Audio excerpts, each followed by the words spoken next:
জল চাই, জল চাই, জল চাই, জল চাই। বিগত 2 বছর আমাদের গ্রামে জল আসেনি, জল পড়ছে না, পাড়ার লোকরা কেউ জল পাচ্ছে না।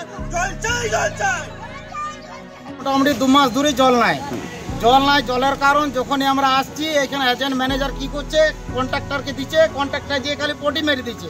পটি মেরে দেওয়ার পর কি হচ্ছে, যখনই আমাদের ওপাকা ভাল্ব খুলছে পাইপ ফুটে যাচ্ছে। যতবার করেছে ভাল্ব খুলছে পাইপ ফুটে যাচ্ছে। পাইপ ফুটে যাওয়া মানে পাইপ রিজেক্ট। ওই পাইপ আর চলবে না। মোটামুটি পাইপের 35 থেকে 40 বছর বয়স হয়ে গেল। সিপিএম পার্টির আমলে করা হয়েছিল, এখনো পর্যন্ত আর কোনো পাইপ লাইনে কোনো উদ্যোগ নাই। ওই ফাটাগুলা নিয়ে আমরা চলছি কোনো রকম। নিজেরাই কিছু দিন আমরা রিপেয়ারিং করে আমরা চালাই, নিজেরাই মেনটেন করি। কিন্তু আমাদের এই উদ্দেশ্য আমরা নিয়ে এসেছি যে আমাদের নতুন পাইপ লাইন চাই আর নতুন করে দিতে হবে। না হলে আমরা এখান থেকে ম্যানেজার এজেন্টকে এখানে আমরা অফিসে ঢুকতে দেবো না যতক্ষণ না পায়চালা হচ্ছে।